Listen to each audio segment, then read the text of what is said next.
En 2012, le Scénic avait déjà eu droit à un restylage portant notamment sur la face avant. Cette année, il a encore droit à un léger toilettage modifiant encore une fois l'avant, cette fois pour être raccord avec les autres nouveautés de la gamme.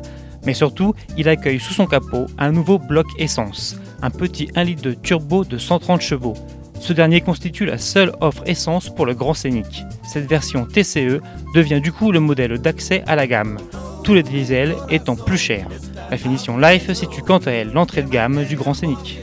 A l'intérieur, pas de changement par rapport au Scénic 2012, si ce n'est l'apparition du système Airlink et ses applications. On retrouve une planche de bord bien présentée avec une partie supérieure presque cossue. Le Scénic a bien sûr gardé ses 3 sièges individuels et coulissants. Ces derniers se retirent complètement, favorisant le chargement, mais il faut alors un endroit pour les remiser. En configuration 7 places, le Grand Scénic n'accueille pas très bien ses passagers du 3e rang, mais d'autres font nettement pire. En configuration 5 places, le coffre est gigantesque. La plus grosse nouveauté vient donc de cette nouvelle version du 1 litre de turbo essence et ses 130 chevaux.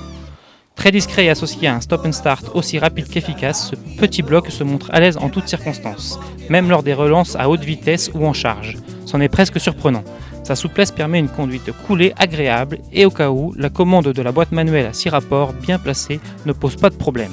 Côté châssis, on retrouve le Scénic déjà connu avec un compromis confort-tenue de route tout à fait satisfaisant. Par rapport au 1,4 litre TCE de même puissance qu'il remplace, ce nouveau 1,2 litre est tout simplement meilleur partout. Plus performant, plus discret, il se montre en outre plus sobre.